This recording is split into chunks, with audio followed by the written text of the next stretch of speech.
La semana pasada estuvimos viendo todo lo que era el tema de estructuras cromosómicas y ahora lo que es parte del curso, que es bastante amplio, ¿no? ¿Cuáles son esas alteraciones cromosómicas?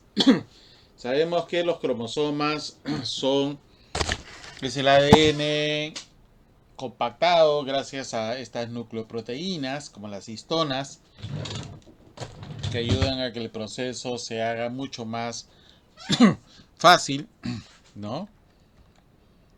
Ahí tenemos un cromosoma metafásico, que es el cromosoma que nosotros observamos durante la división celular. En cambio, el cromosoma en interfase, acá está teñido, pero en verdad nosotros no observamos, ¿no? El ADN no se observa en interfase. El ADN lo observamos cuando forma esa estructura llamada cromosoma, gracias a la unión de nucleoproteínas, básicamente lo que son histonas. Veamos un poco de estadísticas. Veamos un poco de estadísticas, ¿no? De efectos. Miren ustedes, de un 97%, un 3% de efectos, ¿no? Hay un 3% aproximado de efectos en humanos, de los cuales un 10 al 15% son de tipo de alteraciones cromosómicas. ¿Ya? Es casi la décima o la quinceava parte de alteraciones junto con otras alteraciones, ¿no? Una gran mayoría de ellas, 50% más desconocidas, multifactoriales que son de muchos genes que intervienen, o una sola monogenético, o exposición a químicos, a agentes virales, o también puede ser físicos, ¿no? Como la radiación UV, que pueden producir estas alteraciones. Pero básicamente los cromosómicos, que es lo que nos interesa, está dentro de este grupo. ¿Ok? Si lo hacemos un poquito más a detalle, ¿no? Vamos a observar, por ejemplo, que un 53%, casi la mitad, son casos de trisomía del par 21 o síndrome de Down. Un 13% trisomía 18, un 5% trisomía 13, ¿no? Hay alteraciones o lo que llaman trisomías cromosómicas sexuales, ¿no? Un 4%. Hay síndrome de Turner, que es la 45X0, y los otros un 17% el resto, ¿ya? Si ustedes observan, las más altas están pues en trisomía 21, Turner, ¿no? Algunos casos de T18 o trisomía 13, ¿ya? Ahí tenemos los cromosomas humanos normales de un cariotipo normal, 2N46. Estamos hablando de ¿qué sexo? De un individuo ¿qué? Masculino. Masculino, ¿ok? XY. Bien, la técnica que utiliza para poder hacer el tema de cariotipaje, ¿no? Es una técnica muy utilizada en el tema de cariotipaje. Que utilizamos sangre periférica, ¿no? Esa sangre periférica, una gota, ¿no? Quizás una sola gota en medio de cultivo. Luego inducimos a la división celular y después de inducir a la división celular, después de unas 70 horas más o menos, ¿no? Nosotros detenemos esta división celular agregando colchicina, que evita que se forme el uso acrosómico, y los cromosomas se quedan en metafase y se engruesan. Después hacemos el proceso de romper las células, romper el núcleo, liberar los cromosomas y finalmente lo fijamos sobre una lámina, ¿no? Y lo teñimos y posteriormente vemos en el microscopio y hacemos el cariotipaje. Esa es básicamente la tecnología en general. ¿Ya? Vamos a ver, yo tengo acá un video. A ver, un minuto, por favor. De Genética de la Facultad de Medicina. Mi nombre es Nicolás de Loca, soy profesor adjunto y responsable del área. Brevemente vamos a contarles cuáles son los pasos para el procesamiento, análisis e interpretación del estudio citogenético aplicado al diagnóstico de distintas condiciones médicas. A modo de introducción, la citogenética clínica se refiere al estudio de los cromosomas desde su estructura, su número y su herencia aplicada a la práctica de la medicina a través del análisis de nuestro set completo de cromosomas llamado cariotipo. El estudio citogenético fue el primero en analizar nuestro genoma en forma completa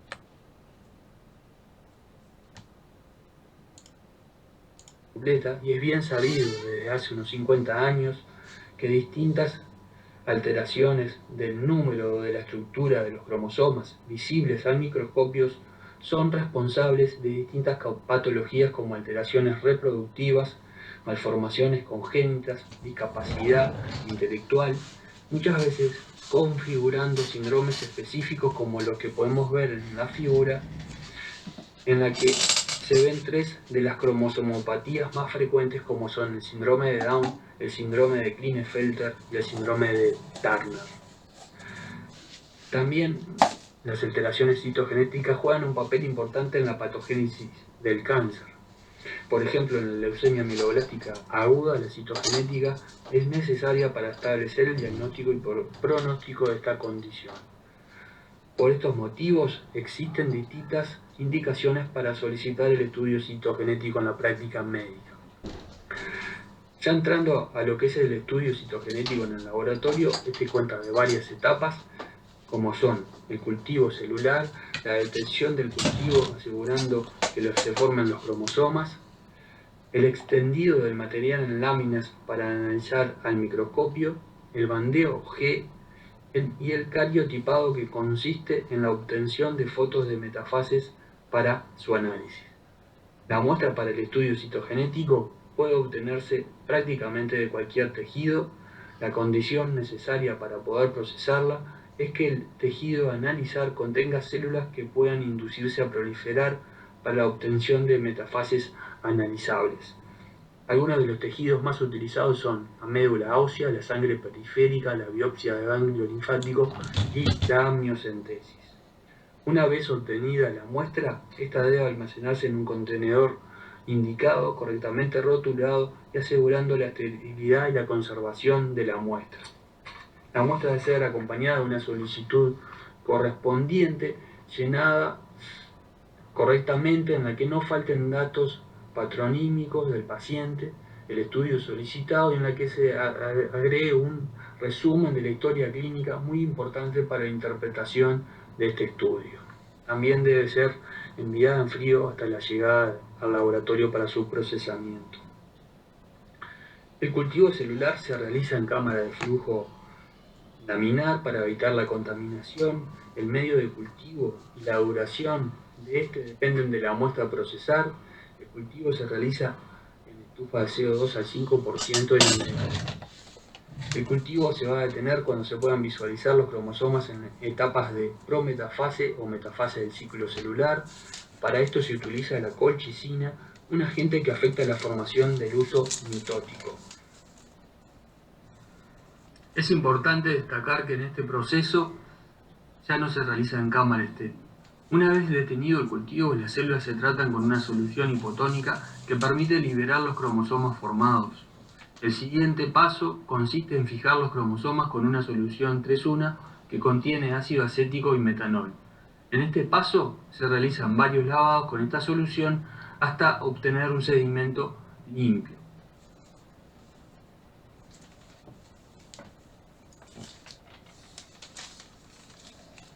El extendido consiste en extender parte del material fijado en el paso anterior en láminas para continuar con el proceso de bandeo.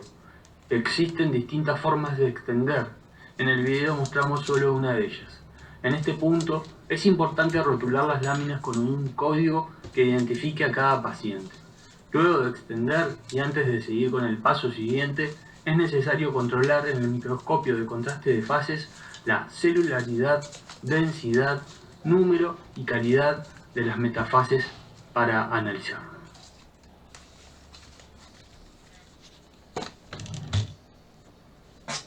El bandeo G es la técnica gold estándar para la detección y caracterización de anomalías cromosómicas, numéricas y estructurales a nivel citológico, para el diagnóstico de alteraciones constitucionales o adquiridas. Consiste en una técnica de tinción cromosómica en que la muestra es tratada con tripsina, una enzima proteolítica que hace que las regiones del genoma ricas en pares de bases AT, que son las más resistentes a esta enzima, sean teñidas en forma más fuerte con el colorante Gemsa. Como resultado de la tinción, cada cromosoma va a adquirir un patrón de bandas característico que permite identificarlo durante el análisis citogenético. Este se realiza identificando y registrando cada metafase en forma individual utilizando un microscopio y luego con la ayuda de distintos tipos de softwares, los cromosomas son agrupados por tamaño y patrón de bandas. De esta forma, los citogenetistas experimentados al analizar varias metafases pueden definir que el cariotipo no presenta alteraciones o por otro lado pueden identificar distintos tipos de alteraciones cromosómicas, ya sean numéricas o estructurales, que pueden ser responsables o explicar la patología o el motivo del pedido de este estudio.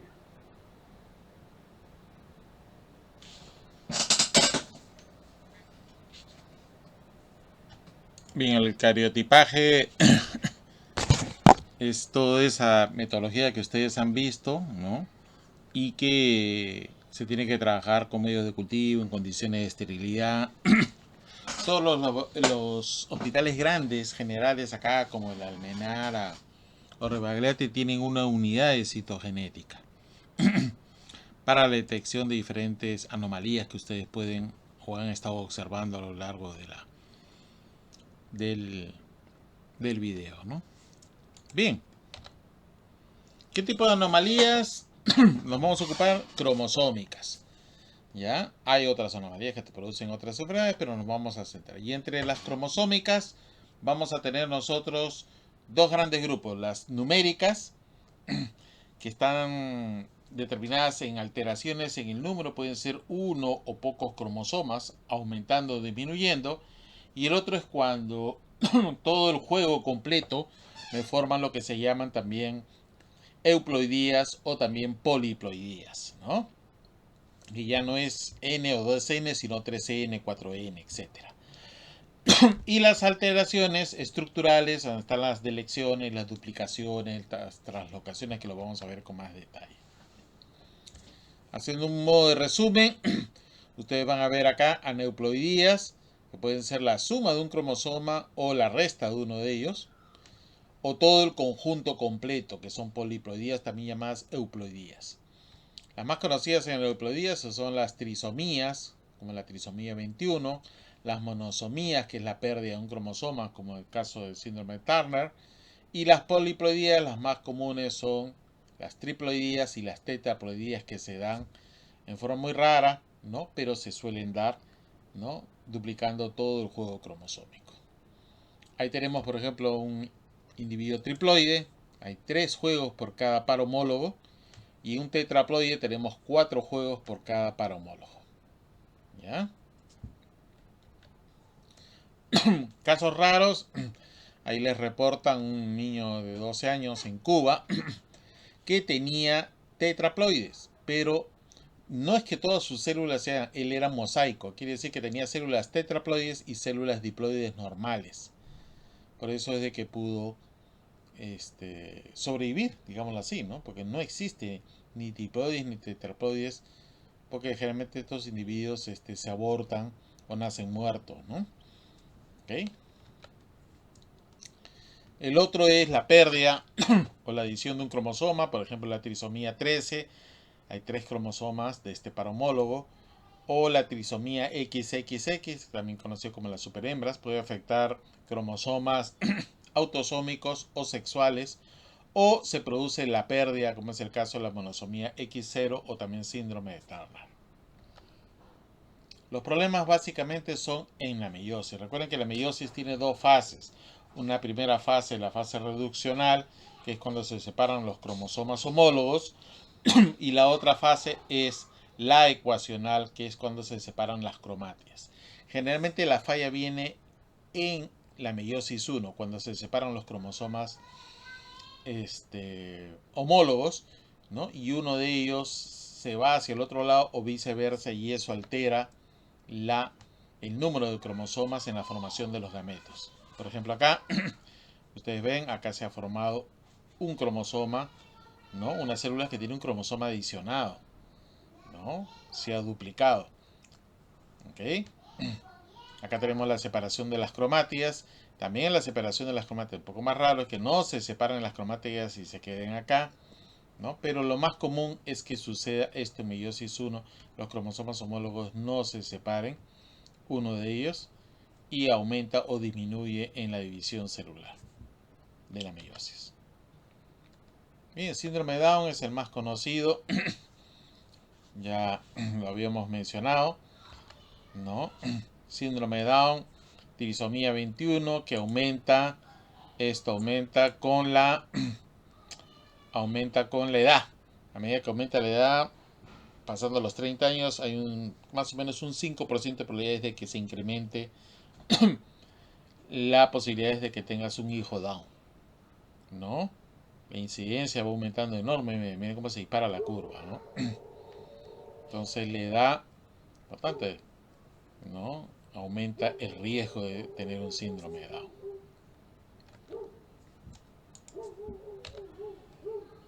Ya sabemos las características del síndrome de Down: la baja estatura, la lebra macrofágica, hipotonía muscular, el retardo mental, que es muy conocido ya.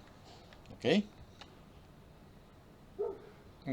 Pueden darse por varias formas. La más conocida, el 95%, es que hay un problema en la meiosis y tenemos un cromosoma 21 de más. Pero también podría darse casos como mosaicos, ¿no?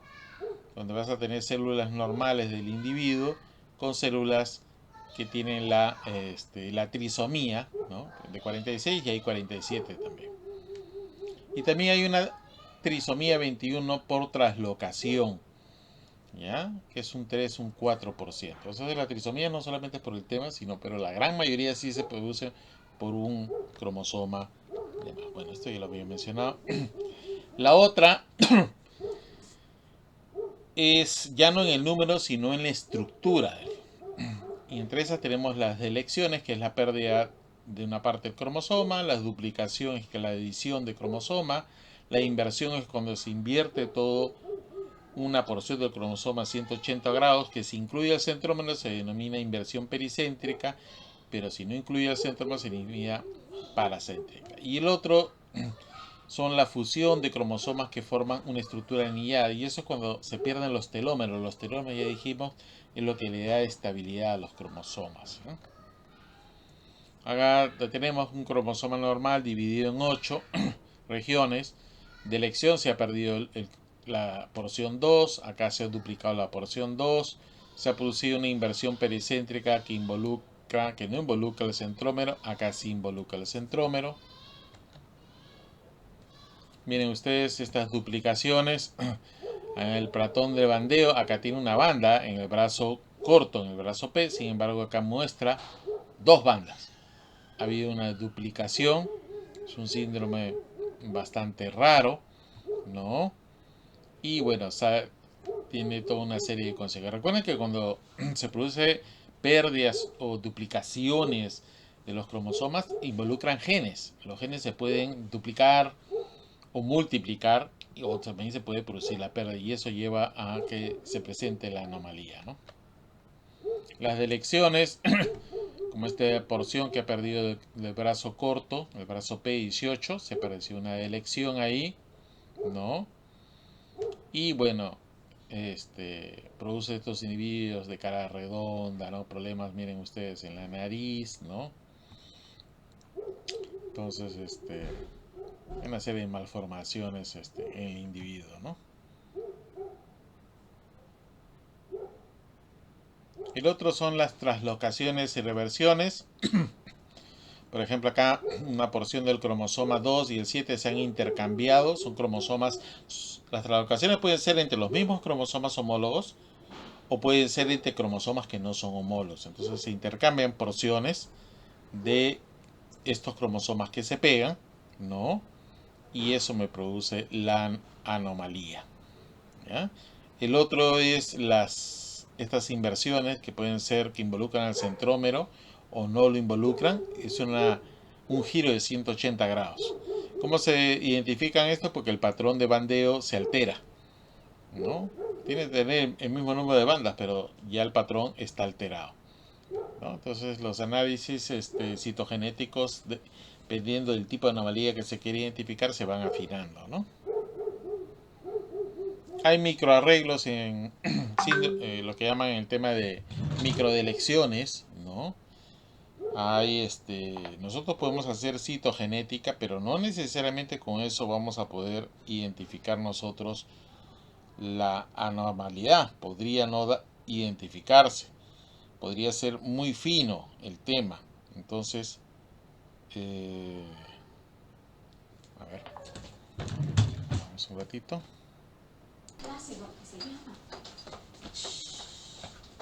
Un ratito.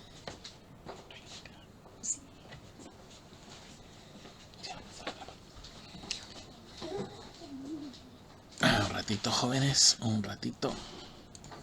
Entonces, es importante que tengamos, en la naturaleza hemos evolucionado a tener dos cromosomas, un cromosoma paterno y uno materno. No pueden ser los dos paternos ni los dos maternos. Alguno diría, pero profe, es lo mismo, es la misma información. No, porque existe la activación y desactivación de genes paternos y maternos. Si nosotros cambiamos porciones, aunque sea porciones, entre estos dos cromosomas homólogos, puede ser el caso del 15, se producen enfermedades. Dos de ellas son el síndrome de Prader-Willi y el otro es el de Angelman, ¿ya?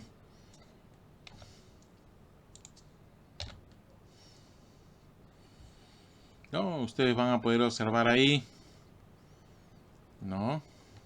Esas pequeñas delecciones, ¿no? Esas pequeñas delecciones. Y miren, van cambiándole un poco el tema del rostro, ¿no?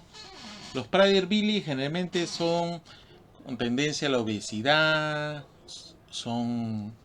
comen mucho, ¿no? Y también siempre están contentos. Si ustedes ven la foto, siempre están sonriendo. Es una característica de ellos, ¿no? Ahí tenemos, por ejemplo, miren otros, una delección, por ejemplo, en el cromosoma 8, ¿no? Hay unos genes involucrados ahí. Y al ver esa delección, pues me está afectando el tamaño del cerebro, ¿no? La conducta, problemas autistas, ¿no? Hiperactividad, etcétera, etcétera. Problemas cardíacos, ¿no? También. ¿Ya? Porque claro, al perderse un cromosoma, mira, un cromosoma no, pero es un cromosoma que está perdiendo genes. Y esos genes producen fenotipos alterados, ¿no? Otro es el síndrome Williams-Burent, ¿no? Este síndrome de Williams, ¿no? Afecta al cromosoma 7, al brazo largo, ¿no? En análisis citogenético tú no lo detectas. Tienes que hacer FISH, tienes que hacer análisis moleculares para poder detectar si efectivamente tiene la anomalía. Entonces ahí ya no nos basta el tema citogenético, sino tenemos que hacer un análisis más fino. Ahí tenemos análisis microcromosómicos de alta resolución, ¿no? Sistema nervioso, por ejemplo, ya hay algunos, se han estado afinando las técnicas a lo largo del tiempo, ¿no? Ahí tenemos, por ejemplo, ¿no? ¿Qué es lo que debemos hacer en un sospecha de diagnóstico, ¿no? Si es sí o es no.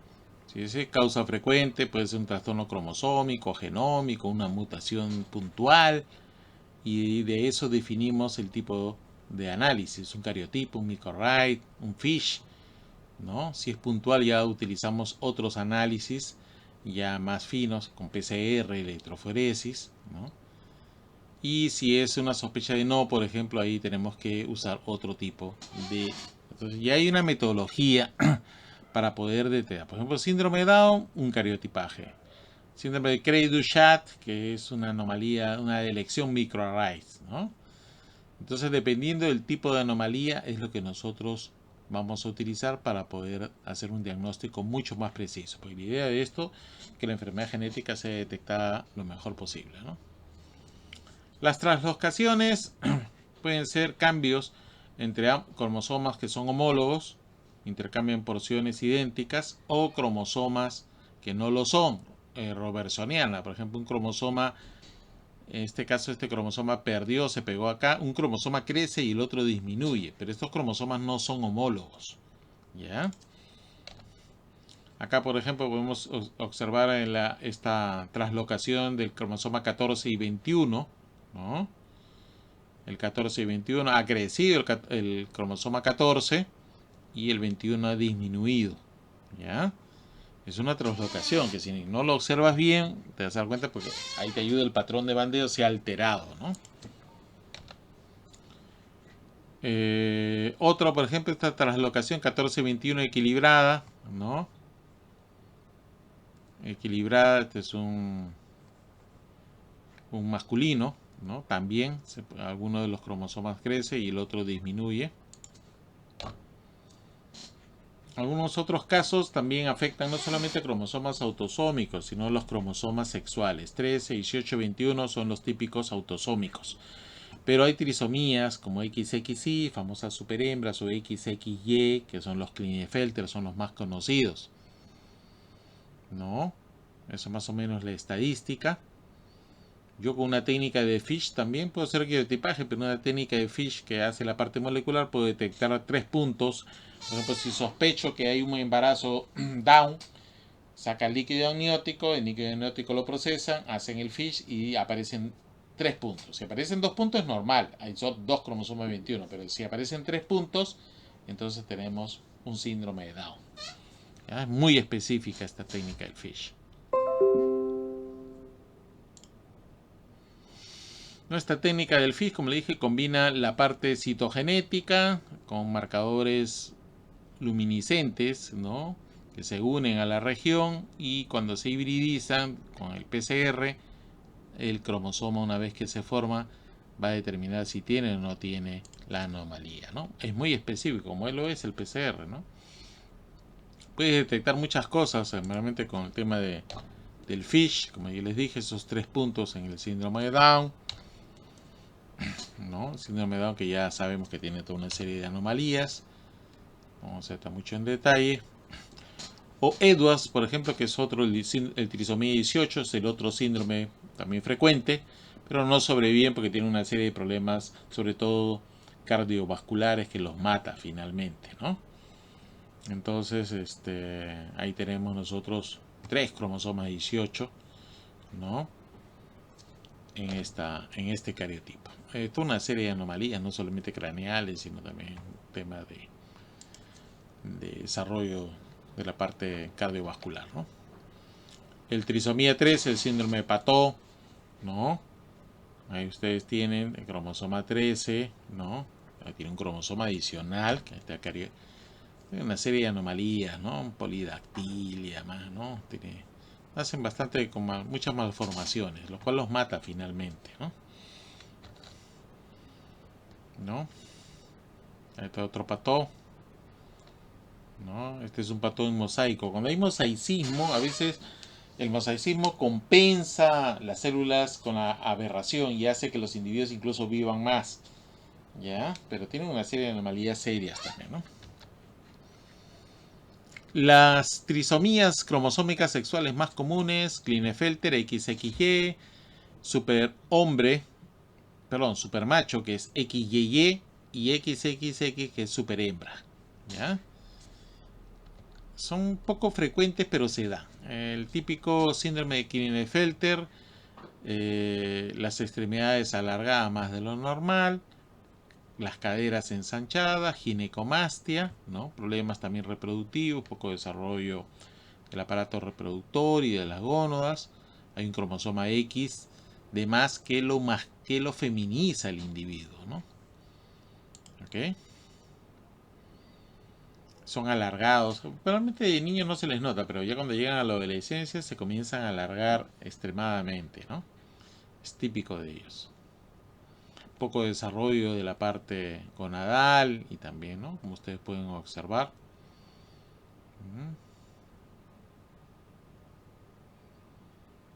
El XYY, ¿no?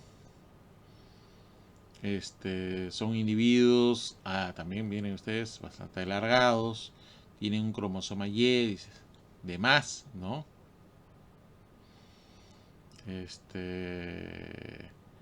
Suelen, bueno, esto se descubrió de forma casual prácticamente porque estos individuos a veces suelen ser violentos y muy caprichosos. Si no les hacen lo que ellos quieren, eso. Entonces se descubrió uno que pues, se volvió asesino de enfermeras, bueno, hacían lo que él quería y finalmente lo iban a condenar a la pena de muerte, pero lo salvó el abogado porque no es dueño de sus actos. Entonces lo mandaron a un nosocomio el resto de su vida, ¿no? Pero no lo condenaron a muerte porque no era dueño de sus actos, tenía una anomalía pues que le produce todos estos desórdenes de conducta, ¿no? El superhombre, ahí lo tienen, XY. La otra que es muy conocida es síndrome de Turner, la típica baja estatura. Ustedes van a ver que los Klinefelter son alargados, pero los Turner son achicados, son de baja estatura y es porque hay un gen ahí que es afectado, en el que está en el cromosoma X, y cuando falta el cromosoma X estos individuos no crecen normal. Cuando hay un cromosoma X de más, probablemente estos individuos se alargan, que es lo que pasa con los Klinefelter, ¿no? Que están alargados, ¿no? ¿Ok? Y bueno, la típica baja estatura, el cuello alar, ¿no? Este cuello que tienen acá como una forma, acá está el famoso cuello alar, que generalmente ya se ve cuando son más grandes y los delata, ¿no? Y bueno, hacen el análisis y descartan, ¿no? Hay toda una serie de otras anomalías, ¿no? Bien, un aspecto importante en el tema del número de los cromosomas sexuales. Si ustedes observan, a ver, ¿me escuchan todos? Sí, profesor. Sí, profesor. Sí, profesor. Ok, miren, si ustedes observan, cuando hay X, todos los individuos pueden darse. Así falta un X, pero siempre debe haber un X. En cambio, cuando hay solamente Y, ¿no? Y solo, esos individuos no progresan. Eso quiere decir que en el cromosoma X hay algunos genes que son importantes para que no sean letales y no maten al embrión. ¿Ya? Pero otra cosa que ustedes van a notar es que ni bien haya un cromosoma Y, así sea uno o varios, el individuo es de sexo a ser masculino. Eso quiere decir que en el cromosoma Y hay genes que masculinizan al embrión. En otras palabras, la dotación cromosómica no me garantiza el sexo del individuo. Lo que me garantiza el sexo del individuo son los genes que están en esos cromosomas sexuales. Y dependiendo del dosaje, la cantidad de genes que hayan, es que se va a determinar si eso no es. ¿Ya?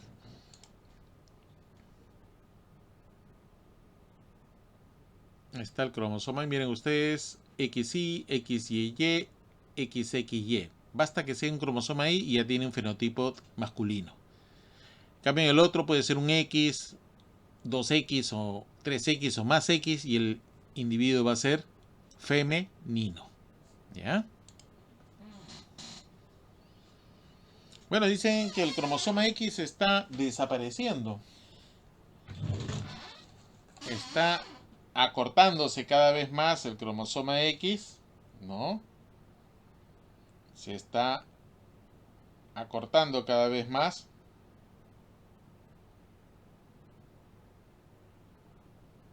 ¿Ya?